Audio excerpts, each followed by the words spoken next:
Hi folks, I would like to introduce myself. My name is Bayo and I am a traveler who also loves to meet people. And I think a blend of both is where this concept of melting pot has come about.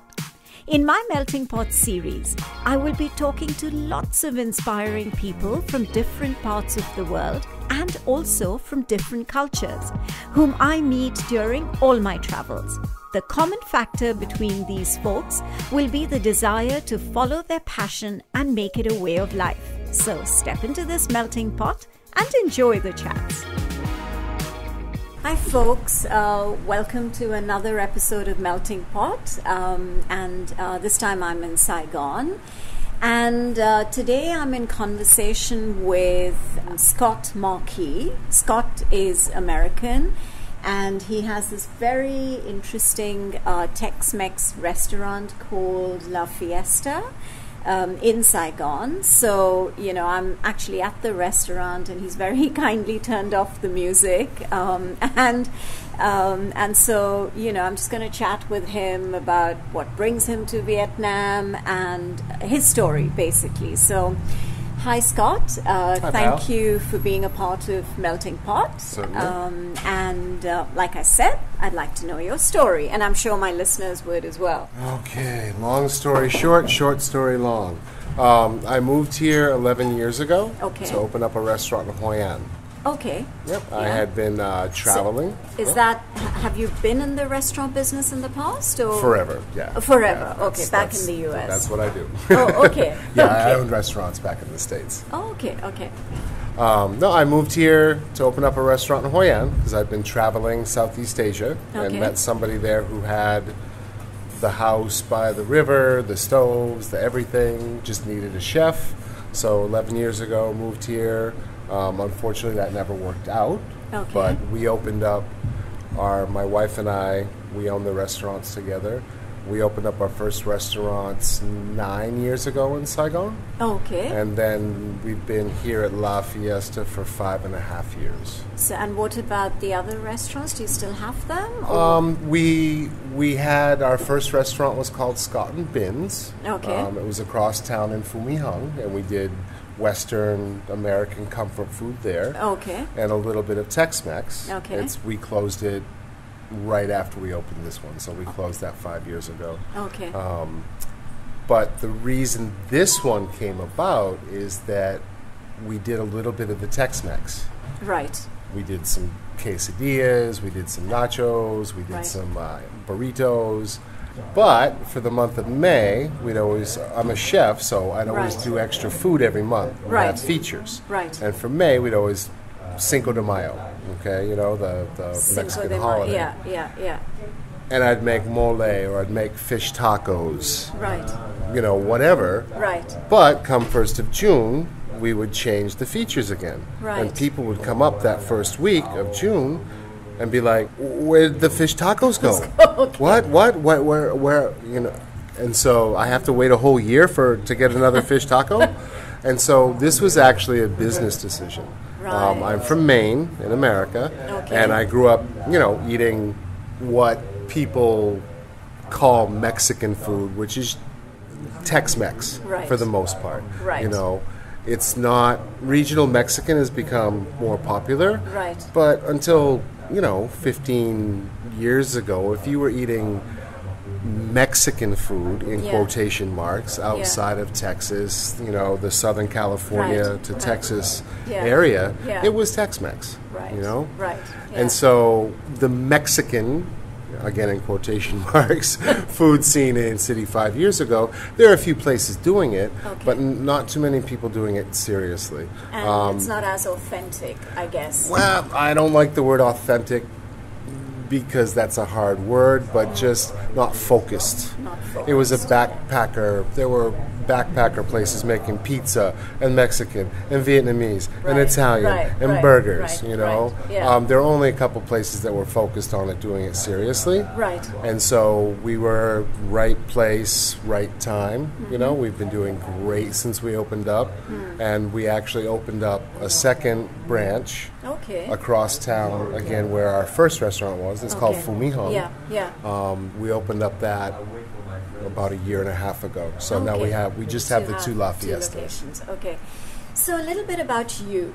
You said that you've been in the food business for the longest. So where did the passion come from? Was it like a business decision? No, to get it into was. food, It was never really a straight up business decision.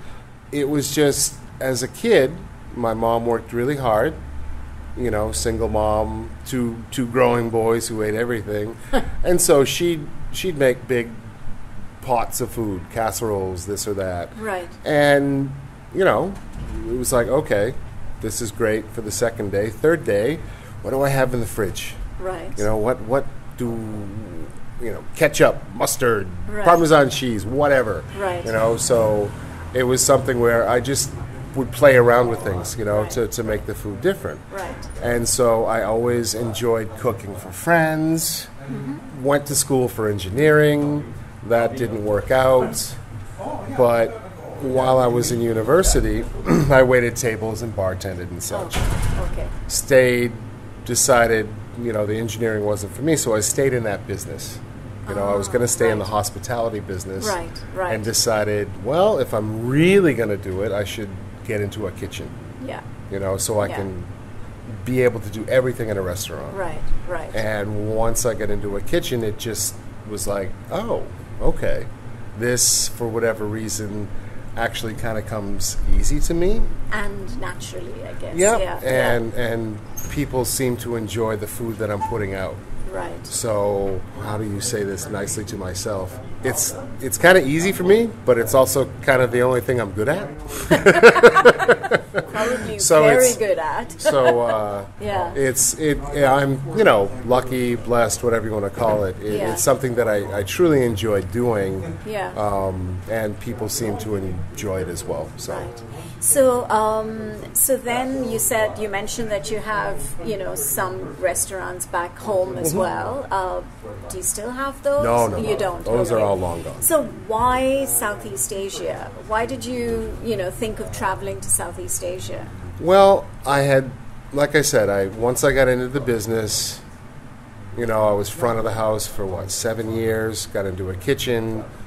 Decided. And, sorry, what kind of food was it at the restaurants that you had back home? At the restaurants that I had, it was, I did a little bit of Tex-Mex fusion for the first one. Right. Then it was a more sort of bistro, American style. Okay. And the last one, I had 3. Yeah. First one successful, bad business partner. Second one, good business partner, but we failed miserably. Third one was fine dining. Right. The woman I was with, partnered with at the time, we were both self-taught kids, but we also got our name in the New York Times. Nice. So Yeah. that doesn't happen to everybody. Yeah. After I left Maine, my little brother was in the service. Okay. And he had children, and so my mom moved out to Tacoma, Washington, Right. where he was stationed, Right. to be close to the grandkids. And so Right. after Right. I left Maine, that's where I moved, to be Okay. close to the family. Yeah. Yeah. Got a corporate chef job. It was great. Yeah. 5 days a week, weekends off, Yeah. bank holidays and everything. Yeah. But it was really boring. I wasn't learning anything. I Yeah. had a lot of fun in Seattle because Yeah. I lived in Seattle. Yeah. But when they offered me my own account, Yeah. I was number 2. But when they offered me to be number 1, I gave my notice, because had I taken it, it would have just put me in a too comfortable of a situation. I wouldn't have had to do anything. Yeah. Yeah. Yeah. It's like the responsibility. You wouldn't have kind of made your hands dirty. Yeah. Yeah. Exactly. Yeah. There was no way to further my craft. Yeah. So I gave my notice, and literally my last day of work, I was on the computer looking for plane tickets back to Maine to visit my grandparents. Right. And a friend had gone to Thailand earlier in the year. Right. And Seattle, 13, 14 years ago, the plane tickets were really cheap to get to Southeast Asia. Right. So I asked him how much his ticket was, and he told me. I'm like, you know what? I'm going to Thailand. And so I started looking for the tickets. And I mean, not that specific day, but that was the day I made the decision. I'm going to go travel, because I never did the chef thing where you work someplace interesting, save all your money, go travel for a season, work seasonally, come back to a different job and move around. So I decided, you know what? I'd never been married. I didn't have a mortgage, nothing like that. So I had the opportunity, had a little money in my pocket, that I could do it. And so I decided to go ahead and do it. On that trip, the first trip, I went to Thailand for 3 weeks. It was amazing. One of the people say life-changing, It was. When I returned, the day after I returned, after I got over the jet lag, I got a seasonal job in a cruise ship town in Alaska. Okay. So saved all my money from that season, and then traveled Southeast Asia for 4 months. Right. And on that trip is where I met the gentleman in Hoi An, who had the opportunity to open up a restaurant. So we sort of shook hands. I had promised that I was going back to Alaska, so I went back to Alaska, saved all my money, and 11 years ago brought all my pots and pans and what money I had and moved over here. Excellent. I mean, that's quite an interesting journey. You're listening to a fusion of stories recounted for the first time ever by some fascinating people from across the globe with me, Payal, on this very unique and special podcast series, Melting Pot. And so you met your wife here? Yes. Okay. While I was living in Hoi An, some friends up there moved to Ho Chi Minh. Right. And I was actually on my way to India and Thailand for a holiday. Yeah. And so I was hanging out with them here before I went and met her at the restaurant that she was working at. And that was it. Pretty much, yeah. Interesting. So, now you've got kids, you said, right? Yes, we've got two. So this concept of, a restaurant on the ground floor, and you mentioned that you live upstairs, is this very common feature in Saigon? Or? It's actually super common. Okay. Maybe for a restaurant, not the living upstairs, but if you look across the street, directly across the street, what they're called it's called a shop house. Like in Singapore. Yep, exactly. Okay. It's not this. When you go outside, if you snap a couple pictures, this house is original, okay? Okay. We've done nothing to the outside of it, to the facade. Right. This whole street, this little street, used to be these houses, the exact same house. Okay. There's another one that's not touched. There's a couple more that they've changed the facade a little bit. Right. But this whole street used to be just people's houses. And how old do you think this house would be? That I don't know, honestly. So what attracted you to, want to set up a restaurant here and live upstairs? I mean,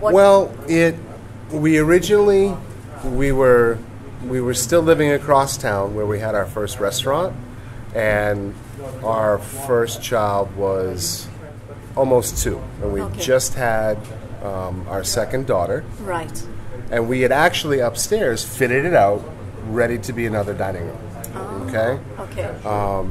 But delivery 5 years ago was part of a business. Right. Deliveries become huge. We went for a couple of months still living across town while the other restaurant was still open. But once we decided to close the other restaurant, and then we would open up delivery. Yeah. Because we didn't open up with delivery at first. Once we decided to open up the delivery, we have 28 seats. We can get up to 35 if we move things around. Right. The kitchen's actually a good-sized kitchen, but if we're going to be doing delivery, we've got the seats here. If we opened up upstairs for seating as well, we couldn't keep up. So we decided to move in. Okay. And it's been, the kids love it. you know, when they see other kids downstairs, they'll come down and say hi and sit down and draw pictures with them. It makes it easier for us because also we're always to manage. here. Yeah. We're moving out soon because they're too big now. You know, the 5-year-old has basically lived her whole life in a 4 by 10 meter box with furniture. Right. You know, and so it's not fair. And no, you need to not give them enough more space. Yeah. So we've got a place we're just trying to figure out how to get there and not live here anymore. Right. You know, just because we've done it for so long with the kids. And still be present for the kids, but be present at the restaurant as well. Yeah. We'll figure it out. Oh, interesting. Yeah. So, so do you go back home often, or not really? Well, we try and go every 2 years, because the first year Zoe was under 2, so cheap ticket. The second time we went, she was 75% price, but the other one was under 2, so cheap ticket. This past year we went back. Both of them were 75% tickets, so it's we can't afford to do it every year. So we took this year off. We'll hopefully go back next year. What attracts foreigners to Saigon? You know, and I mean, I've been talking to a lot of people, and I noticed that a lot of people come here and set up. Either they are entrepreneurs and they just come and work out of here, or they set up businesses here. So what is it? What's so attractive about Saigon that makes people come here? Well, that, you know, people are like, whoa, how did you pick Vietnam and da-da-da-da, and it's like, it's not so much that, like, for me personally, Vietnam's like the most amazing place in the whole world. It's where I ended up, you know, just the way the cards fell, this is where I ended up. It's great, but there's, you know, you're from Singapore, I'm from the States. Things are a lot more, I wouldn't say easier, because there's lots of challenges, but regulatory-wise, you know, there's not so much zoning. I mean, this was a house, okay? Where we're sitting was a house. 6 or 7 years ago, the people that own the house let people build a Vietnamese restaurant in it, okay? They didn't do well. They sold the business. We took it over. But you couldn't just do that in Singapore, or you couldn't just do that in the States, you know? Zoning and this and that. You know, so for all the challenges of setting up in a foreign country, there are a lot of things that are a lot easier, you know? And it's, when you're a foreigner, you also, depending on what you're doing and how well you're doing it, you also kind of live in a little bubble. You know, I'm sheltered. It's like, my wife is Vietnamese, and we've got 1 day off a week, you know? So we try and get out on our day off. Sometimes we eat Vietnamese food, sometimes we eat Japanese or Korean, you know? So, and I'll get back to your question. I do tend to talk a lot. But, you know, so it's, we have, as hard as we work, we still have a great way of life, you know, that we couldn't have in the States. There's no way, I'm not going to get into specifics, but there's no way in the States we could set up a restaurant like this. You know, it's like, so there's a lot of regulations. And well, there's regulations. There are things that are definitely cheaper here, less expensive, okay? Rent, not anymore. Rent is getting ridiculous. But, you know, for the cost of what it took to set up this restaurant, it wouldn't have covered a year of liquor liability insurance in the States. You know? You know, it's just, there are things that, as much as Vietnam can drive some people crazy, you know, some people can't handle it. The way of life, you know, it's just, we just have a much more enriching way of life than we would in the States. You know, it's like there are certain parts of the country I could probably move to with, you know, a smaller amount. Obviously, you know, I'm going to move to LA or Los Angeles or whatever, you know, but there are probably places you could do it for, you know, for less money in the States, but not and live how we live. You know, we're not like rich and laughing and counting our money going to the bank. But as crazy as Ho Chi Minh City, Saigon can be, it's still way more fun. Than it would be living in the States. You know, it adds the culture. It's the the people are so sort of, it's, you're not in a box, you know. Right. There are options for you to discover new things, and it's not mechanical. You know, like life in Singapore or life back in the US is mechanical. You're just constantly... Very much so. You know, it's a struggle, right? Whereas here, there are different challenges, as you mentioned. Oh, yes. But at least it's not, you know... I mean, there's a lot of energy. Energy, you know? Yeah. It's like, I grew up in Maine, and the one thing that I miss now that we had children is space. Yeah. You know, it's like I grew up with yards and fields to run around in and play.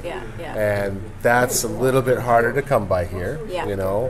And we try and get the kids outside as much as possible, but it's not the same when you live in a big city. So for, you know, if you can embrace the chaos, it's really a cool place to live. And again, you know, a lot of people would say, you know, the cost, it's so much cheaper, blah, blah, blah. But you kind of get to be, I mean, it's not the Wild West, but you get to go out and do your own thing, you know? Where, depending on where you live in the world, it's a lot harder to do that. I've pretty much owned almost my whole life. I mean, when I got into kitchens, I worked for other people for a year, but within a year, opened up my first restaurant. Right. And I found out I actually do much better owning than I do working for other people. For, you know, take that for what it's worth. But it's something. You feel more in control. You feel more you have the bandwidth then to experiment, to try and, you know, do different things. Whereas if you're working with someone or for someone, then you're not really in control. And you made the same move yourself. Yes. You know, it's thankfully, and I have to be more thankful every day, you know, thankfully it's worked for me. You know, my wife and I none of these restaurants would have existed without her. You know, it's like to help get everything done. But it's like, we know what we're doing. You know, and we pay great attention to detail and the customer service. So it's kind of a velvet cage sometimes. We're really both tied to the restaurants, which makes it hard because it'd be nice to get away sometimes. But we're here and we're successful, and there's a reason for it. You know, and that's all that matters, right? And more power to you and your wife for that. Thank you. Thank you so much, Scott. You know, it's going to get really busy, so I think I came at the right time. Thank you. Good luck with everything, and you know, and I hope you open up a few more similar restaurants, probably not just in Ho Chi Minh, but also around. I already know what we're working on. What the next one is, but it's not Tex-Mex. It's not Tex-Mex. Okay, good. Yeah. That's coming this year. Nice. Towards the end of the year, or as soon as possible. We just got over the here. It's the Tet holiday, the Lunar New Year. So we've got to get our feet back underneath us and get through that. But yeah, as soon as possible. Excellent. Good luck with that. Thank you. Thank you so much, Scott. Thank you. From Maine to Seattle to Alaska and then ending up in Asia. Scott says he did not plan it that way. It just happened. He says as hard as we work, we still have a very good life here. And of course, he's referring to himself and his wife. It was so interesting to hear him talk about the whole Tex-Mex concept. The restaurant was really busy the whole time I was chatting with him. I like the way he is honest and says how he prefers to own his own restaurants rather than work for or work with anyone else. I hope you've enjoyed my chat with Scott. Do check out the La Fiesta Facebook page. Until the next episode of Melting Pot, this is Payal signing